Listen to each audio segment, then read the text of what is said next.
नमस्कार, बुलेटिन में आपका स्वागत है। मैं आपके साथ हिमानी। चलिए रुक कर लेते हैं खबरों का।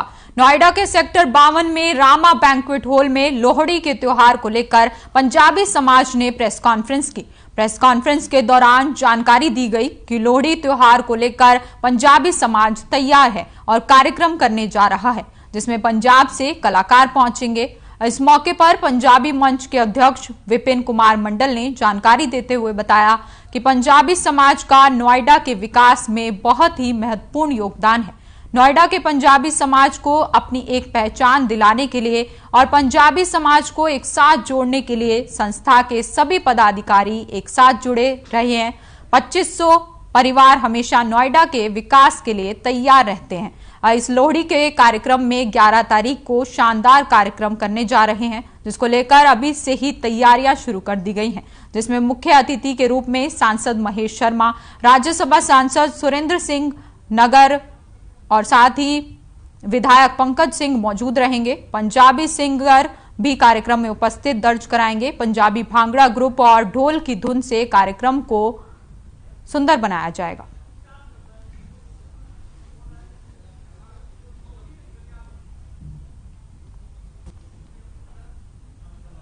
जैसा कि अभी अध्यक्ष जी ने बताया कि हम लोहड़ी का जो पंजाबी समाज का एक महत्वपूर्ण त्यौहार है, उसके लिए ही आज प्रेस कॉन्फ्रेंस रखी गई है, जो कि हम 11 तारीख को करने जा रहे हैं। और उसमें रंगारंग प्रोग्राम और जो भी एक पंजाबी कल्चर है, पूरे नोएडा को ये दिखाना है कि पंजाबी जो है जितने मेहनती हैं उतने ही रंगारंग कार्यक्रमों में भी अग्रणी रहते हैं।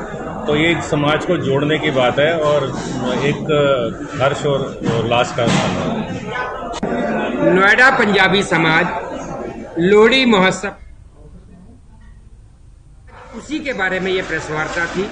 इसमें तकरीबन नोएडा के सभी पंजाबी परिवार शिरकत करेंगे और यहाँ पर ढोल, गिद्दा, लोहड़ी जलाने का कार्यक्रम पूरा का पूरा इस शहर वासियों में एक उल्लास की तरीके से मनाया जाएगा।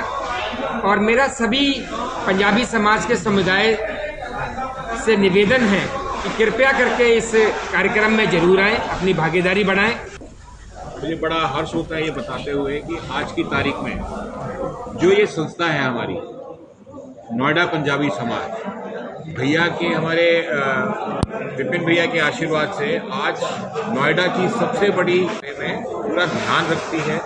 दूसरा, आज के प्रेस कॉन्फ्रेंस में जो हम बात कर रहे हैं कि यहाँ पे लोहड़ी के दिन क्या होगा, हम लोगों ने यहाँ पर जो भी आर्टिस्ट बुलाए हैं, बड़े अच्छे आर्टिस्ट हैं जो कि सिर्फ पंजाबी कल्चर को ही प्रमोट करते हैं।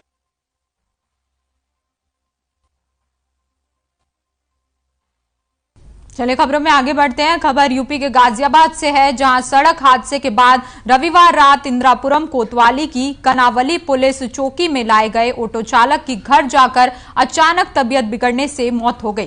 परिजनों ने पुलिस की पिटाई से मौत होने का आरोप लगाकर सोमवार को करीब 8.5 घंटे शांति गोपाल अस्पताल के सामने प्रदर्शन किया। इस दौरान 2 बार CISF रोड जाम किया गया।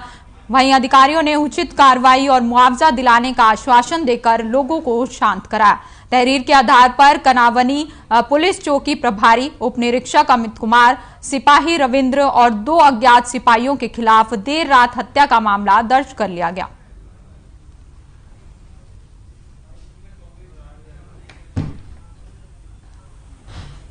ने फोन करा, मैं आया यहाँ पर, दरोगा जी भी मौजूद थे, 5-6 सिपाही थे यहाँ पर आए थे। मैंने बोला था उनसे कि इसके ट्रीटमेंट के पैसे हम दे रहे और हमारे भाई को छोड़ दो। उन्होंने हमारे भाई को नहीं छोड़ा, चौकी ले गए। उसके बाद 1 बजे के करीब फोन करा, इससे ले जाओ। फिर हम 1 बजे आए, उन्होंने 3510 रुपये जमा करवा लिए। उसके बाद छोड़ा। उसे मैंने पूछा था, उसके काफी पीड़ हो रही थी सीने में, उसकी मारपीट करने के बाद छोड़ दिया।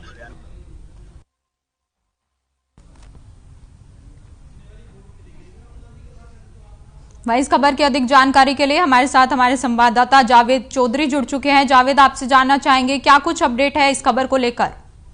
देखिए हिमानी, मैं बता दूं कि जिस तरीके से इंद्रापुर पुलिस द्वारा पिटाई करके धर्मपाल नामक एक युवक की उसकी ऑटो चालक की मौत हुई है, उस मामले में परिजनों द्वारा काफी बवाल किया गया। बवाल के चलते उन्होंने नेशनल हाईवे 9 को जाम कर दिया और तमाम तरह की ऐसी बातें सामने आई। हालांकि पुलिस ने इसमें लिपापोती का मामला भी दर्ज करने का प्रयास किया है। हालांकि देखा गया है कि जिस तरीके से शांति गोपाल हॉस्पिटल के कैमरों को भी बदलने का प्रयास किया, डीवीआर को बदलने का प्रयास किया, उससे परिजन काफी नाराज हो गए। नाराज होने के चलते परिजनों ने सड़क पर जाम कर दिया और जाम के चलते पुलिसकर्मियों के खिलाफ मुकदमे दर्ज करने की लगातार बात की जाती रही है। परिजनों की तहरीर के आधार पर पुलिस ने सब इंस्पेक्टर अमित कुमार और रविंदर के साथ 3 अन्य पुलिसकर्मियों के खिलाफ भी 304 का मुकदमा दर्ज किया, यानी कि आत्महत्या के उकसाने के लिए मुकदमा दर्ज किया गया। पूरे मामले की जांच पड़ताल की पुलिस बात कर रही है। फिलहाल परिजनों द्वारा शांति व्यवस्था बनाते हुए शव को पोस्टमार्टम के लिए भेजा गया। पूरे मामले की जांच पुलिस कर रही है।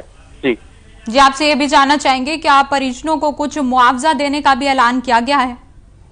हालांकि जिस तरीके से पुलिस द्वारा पिटाई के चलते धर्मपाल की मौत हुई है, उसको देखते हुए तमाम तरीके से बातें सामने आई। जिला प्रशासन इस पूरे मामले में गंभीरता से विचार विमर्श कर रहा है और शासन को इसमें लिखने की बात भी कर रहा है। हालांकि देखा गया समाज पार्टी के राष्ट्रीय अध्यक्ष अखिलेश यादव द्वारा 5 लाख रुपए, मृतक को 5 लाख रुपए देने की बात भी की गई है। हालांकि जिला प्रशासन की तरफ से अभी कोई भी इस तरह का मामला सामने नहीं आया और पुलिसकर्मियों के खिलाफ मुकदमा दर्ज कर लिया गया। पूरे मामले की जांच पड़ताल की बात कर रही है और जिस तरीके से विपक्ष द्वारा सरकार को घेरने की बात की है, राज्य पुलिस को घेरने की बात की गई है और उसी के तहत 5 लाख रुपए सपा के राष्ट्रीय अध्यक्ष अखिलेश यादव ने दिया है, देने की बात की है और परिवार को हर संभव मदद की बात भी की जा रही है। अभी शासन की तरफ से कोई भी तरह का अभी तक कोई भी ऐसा दिशा निर्देश नहीं आ पाया। जी बिल्कुल, आपका बहुत बहुत धन्यवाद हमारे साथ जुड़ने के लिए और ये तमाम जानकारी हमारे तक साझा करने के लिए।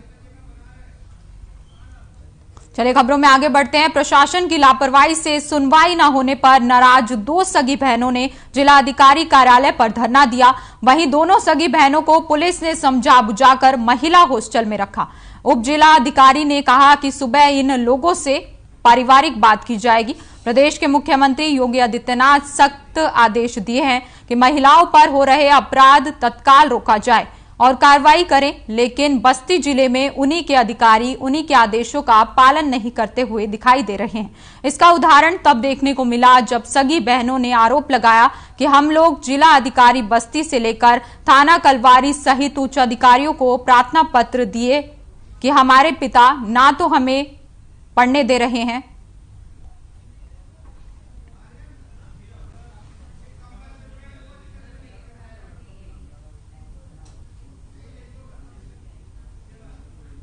दोनों बहनों का जो कि थाना कलवारी में कोई वॉली टुबे गाँव है वहाँ की है और इनका कुछ आपसी विवाद था परिवार में पिताजी या भाई से, इसको लेकर के यहाँ पर आए हुई थी।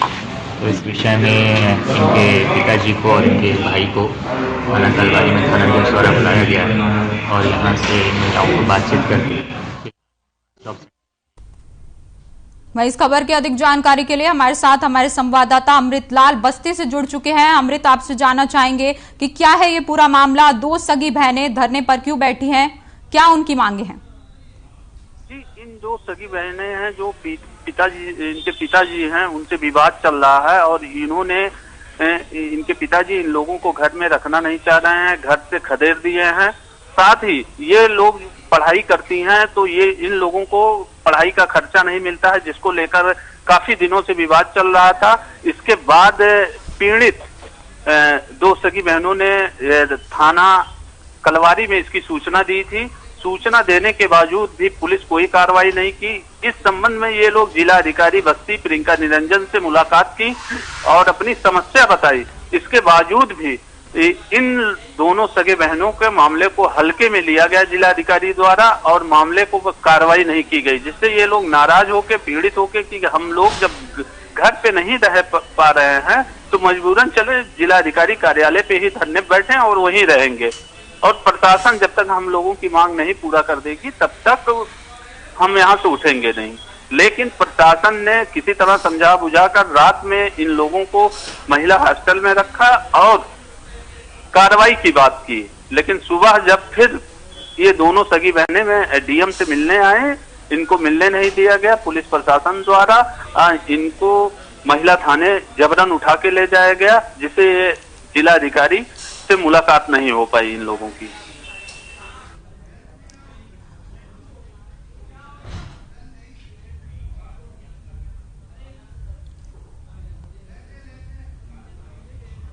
वही अब हमारे साथ पीड़ित छात्र कविता भी जुड़ चुकी है। कविता, आपसे जानना चाहेंगे कि क्या ये पूरा मामला है, क्या कुछ आपकी मांगे हैं, समक्ष रखिए। मैम, मैं कविता पुत्री गोमती प्रसाद, ग्राम दुबौली, पोस्ट गौसपुर, थाना कलवारी, जनपद बस्ती से बोल रही हूँ।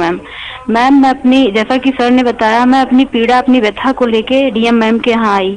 मैम ने तत्काल कार्यवाही का आश्वासन दिया, डीएम मैम ने, लेकिन महिला थाने में मेरा एप्लीकेशन दर्ज करके ये कहा गया कि अब आप जाइए, कल आइएगा। मैंने महिला थाने की एसओ मैम से कहा कि मैम ना तो मेरे पास पैसे हैं, ना तो रहने के लिए घर है, जब घर पे निकाले गए हैं तो मैम मैं क्या करूं, कहाँ जाऊं। मैम ने डांटा, ये कहा हम तुमको पैसा थोड़ी देंगे जाने के लिए, हम अपने बच्चों के लिए कमाते हैं कि तुम्हारे लिए कमाते हैं।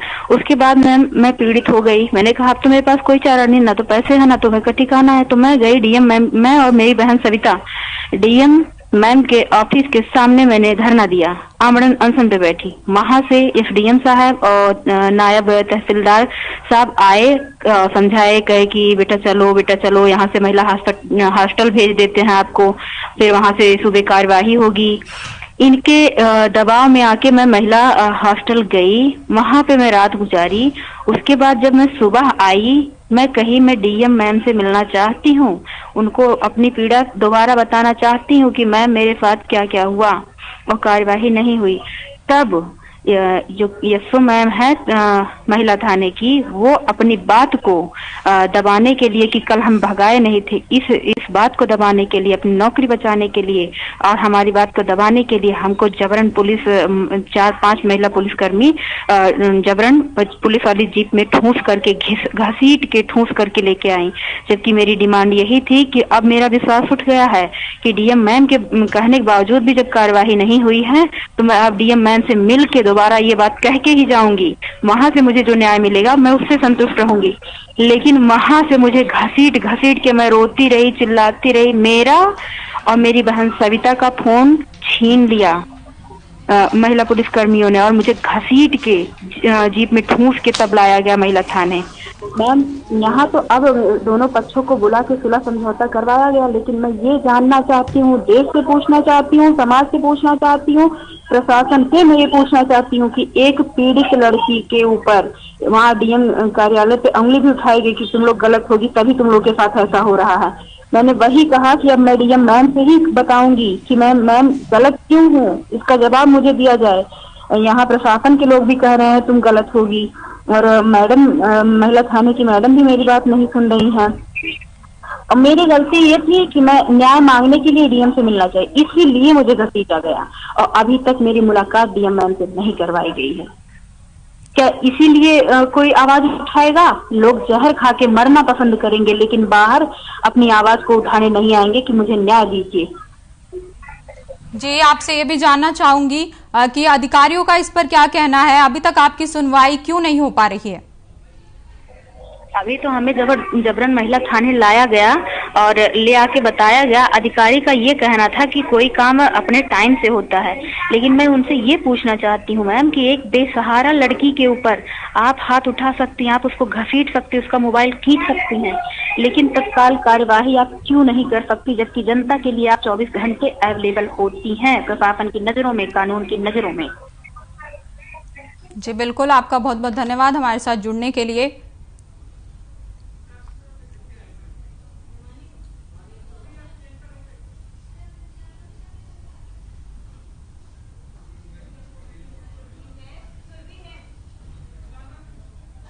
चलिए खबरों में आगे बढ़ते हैं। हमीरपुर में अस्पताल का उद्घाटन करने के बाद प्रभारी मंत्री राकेश सचान ने मीडिया से मुखातिब होते हुए हल्द्वानी के बनफूलपुरा मामले पर कहा,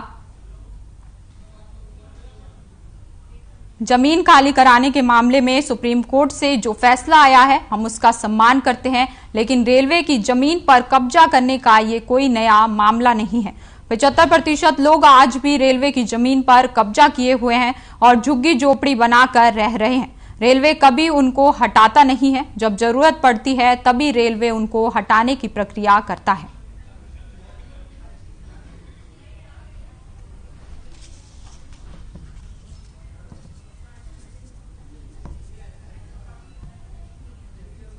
हल्द्वानी में हो या पूरे देश में जो भी रेलवे की जगह पड़ी है उसमें 75% लोग अवैध झुग्गी झोपड़ी बना के रहते हैं और रेलवे कभी उनको हटाता नहीं है। जब कोई जरूरत पड़ती है, कहीं चौड़ीकरण हुआ, कहीं पुल बनना हुआ, तब जरूर रेलवे कहती है, नहीं तो बहुत सारी जनता रहती है। और अवैध कब्जे क्या, जब लोग जाते हैं शहरों में कोई जगह नहीं होती, झुग्गी बना ली, झोपड़ी बना ली, तो उसी पे अब लोगों की डिमांड है कि इनको पहले विस्थापित किया जाए, तो उस पर भी प्रक्रिया चल रही है। वहीं बाराबंकी जिले में घने कोहरे के बीच शीतलहर के चलते गलन कम होने का नाम नहीं ले रही। जिले से गुजरने वाली नेशनल हाईवे लखनऊ फैजाबाद की तो बात करें, शहर से गुजरने वाली लखनऊ गोंडा बहराइच राष्ट्रीय राजमार्ग पर रात के अंधेरे में नगर पालिका परिषद की स्ट्रीट लाइटें भी चलती हैं। बावजूद इसके कोहरे के चलते सड़क पर कुछ भी दिखाई नहीं देता। शहर में कोहरे के चलते कामकाज भी प्रभावित हो गया है। पहले सुबह लोग दुकानों को खोलते थे और देर रात तक उनकी दुकानों पर ग्राहकों का जमावड़ा लगा रहता था, लेकिन आज उनकी दुकानें पर रात होते ही सन्नाटा पसर जाता है। कोहरे के चलते रात को वाहन चलाना भी काफी खतरनाक हो गया है। आए दिन कोहरे की वजह से जिले में सड़क दुर्घटनाओं में लोगों की जानें जा रही हैं। तस्वीरें आपको दिखा रहे हैं बाराबंकी से, जहां लगातार कोहरे और ठंड से लोग परेशान हो रहे हैं। दुकानदारों को भी खासा परेशानियों का सामना करना पड़ रहा है। दुकानदारों का इस पर कहना है कि पहले तो उनकी दुकानों पर ग्राहकों का जमावड़ा लगा रहता था, लेकिन अब कोई भी ग्राहक उनकी दुकानों पर ठंड की वजह से नहीं पहुंचते हैं।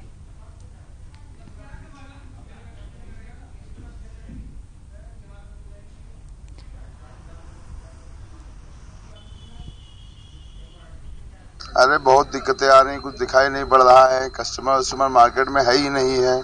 ठंड के मारे सब आदमी घरों में ही अपना टाइम बिता रहा है। जी आज तो बहुत जल्दी कोहरा पड़ने लगा, 9 बजे से पड़ने लगा। काफी कोहरा है, कुछ दिखाई नहीं पड़ रहा है। हम लोग भी जल्दी समेट रहे हैं। फर्रुखाबाद से बड़ी खबर सामने आ रही है। चोरों के हौसले बुलंद, देर रात परचून की दुकान को बनाया निशाना। दुकान से नकदी और माल लेकर हुए फरार। सूचना के बाद भी नहीं पहुंची पुलिस। फर्रुखाबाद कोतवाली क्षेत्र के बाग का पूरा मामला। इस वक्त की बड़ी खबर आप तक पहुंचा रहे हैं। बस्ती में चोरों के हौसले बुलंद हो चुके हैं। देर रात परचून की दुकान को बनाया अपना निशाना। दुकान से नकदी और माल लेकर चोर हुए फरार। बड़ी खबर आप तक फर्रुखाबाद से पहुंचा रहे हैं। चोरों के हौसले बुलंद, दुकान से नकदी और माल लेकर चोर हुए फरार। सूचना के बाद भी नहीं पहुंची पुलिस। फर्रुखाबाद कोतवाली क्षेत्र के बाग का पूरा मामला बताया जा रहा है। फर्रुखाबाद से बड़ी खबर आप तक पहुंचा रहे हैं, जहां चोरों के हौसले लगातार बुलंद हैं। दुकान से नकदी और माल लेकर फरार हुए चोर। सूचना के बाद भी पुलिस नहीं पहुंची। ये तस्वीरें भी आपको दिखा रहे हैं। फर्रुखाबाद से फॉर्चून की दुकान पर चोरों ने चोरी की और नकदी और माल लेकर फरार हो गए। इसकी सूचना पुलिस को दी गई, लेकिन पुलिस मौके पर नहीं पहुंची। ये पूरा मामला फर्रुखाबाद कोतवाली क्षेत्र के बाग का बताया जा रहा है।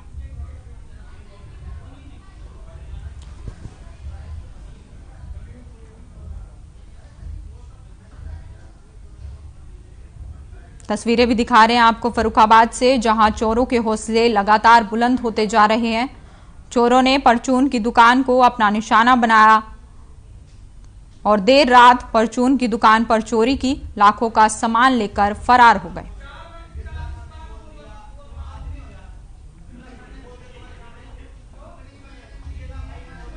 बस्ती से बड़ी खबर सामने आ रही है। शहर में चोरों के हौसले बुलंद। चोरों ने काटा एसबीआई का एटीएम से पैसे लेकर चोर फरार हो गए। पुलिस की गश्त पर उठाया सवाल। थाना कप्तानगंज का पूरा मामला। इस वक्त की बड़ी खबर आपको बता रहे हैं बस्ती से।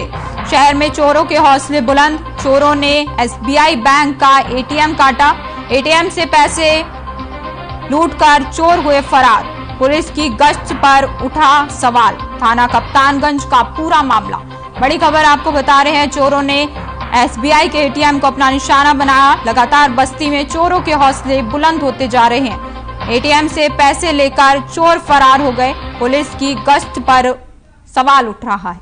तस्वीरें भी आपको दिखा रहे हैं बस्ती से, जहां चोरों के हौसले बुलंद हैं। चोरों ने एसबीआई के एटीएम को अपना निशाना बनाया और एटीएम से पैसे निकालकर चोर फरार हो गए।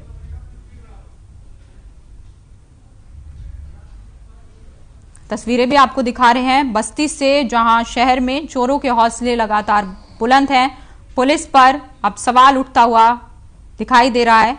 आपको बता दें कि बस्ती में चोरों ने एसबीआई के एटीएम को अपना निशाना बनाया। एटीएम को काटकर उसमें से पैसे निकालकर चोर मौके से फरार हो गए। थाना कप्तानगंज का ये पूरा मामला बताया जा रहा है।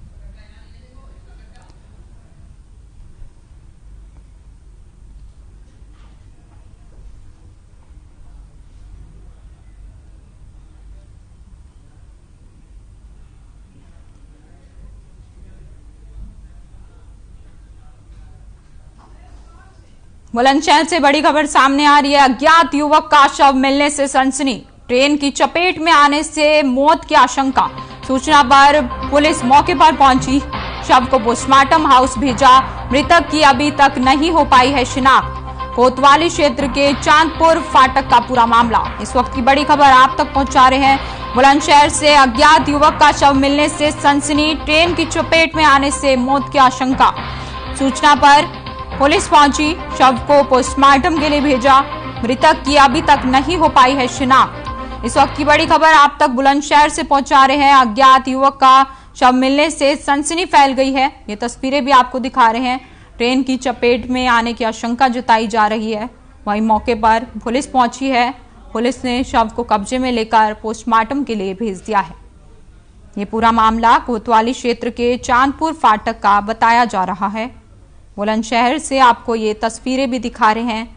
अज्ञात युवक का शव मिला है और इस खबर को सुनकर क्षेत्र में सनसनी फैल गई है।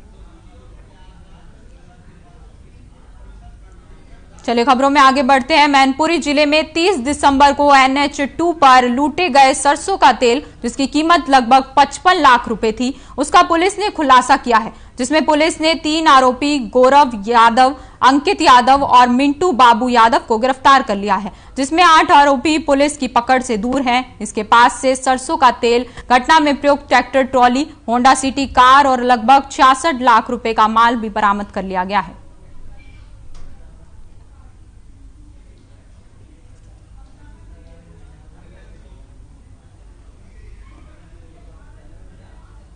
तस्वीरें भी आपको दिखा रहे हैं, जहां पुलिस ने चोरी का खुलासा किया है। आपको बता दें कि नेशनल हाईवे 2 से 30 दिसंबर की रात को सरसों का तेल चोरी किया गया था, जिसकी कीमत लगभग 55 लाख रुपए बताई जा रही थी।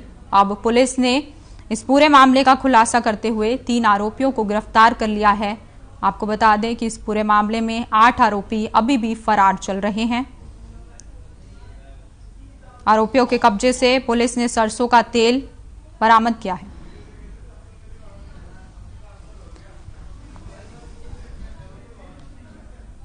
और लुटेरों ने इनको पकड़ करके जालौन के कदौरा क्षेत्र में डाल दिया था।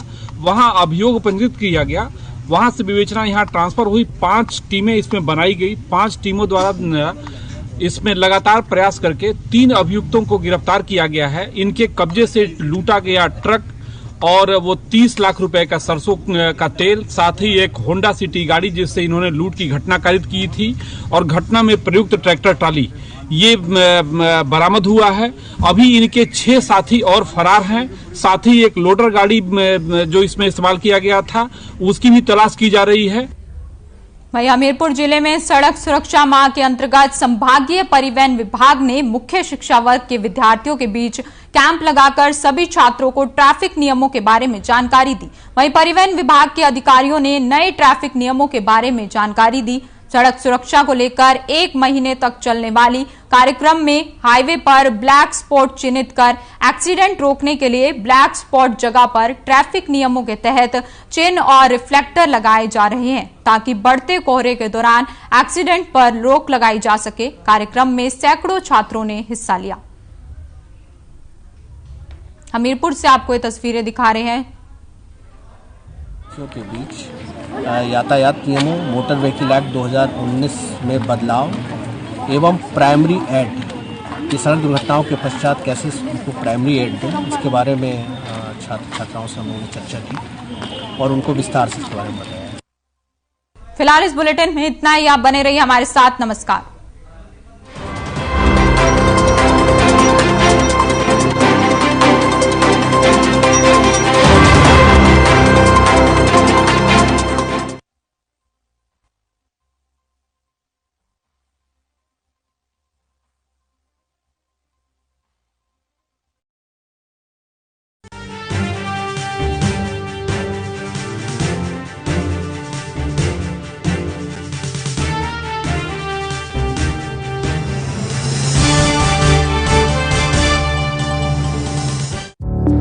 Through constant innovation, the group provides its clients with value-added, environment-friendly products.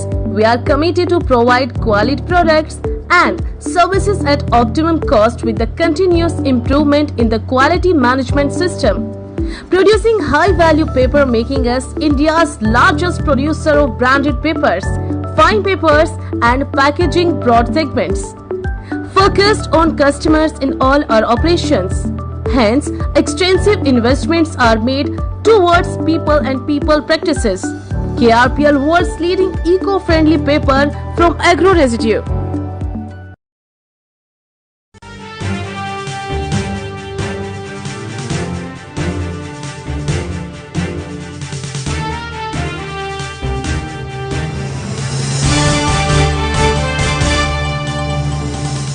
नमस्कार। बुलेटिन में आपका स्वागत है। मैं आपके साथ हिमानी। चले रुक कर लेते हैं खबरों का। परिवार पहचान पत्र को लेकर प्रदेश के मुख्यमंत्री मनोहर लाल ने अहम बैठक की। चंडीगढ़ में ये बैठक का आयोजन किया गया। पीपीपी की इस बैठक में कई विभागों के अधिकारी भी मौजूद रहे, जिसके बाद सीएम ने पीसी करते हुए बैठक के बारे में जानकारी दी।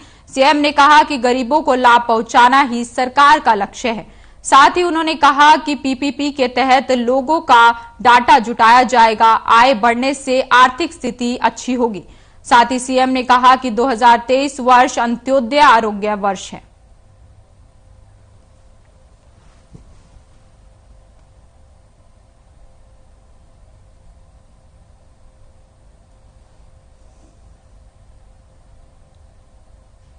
वहीं कांग्रेस के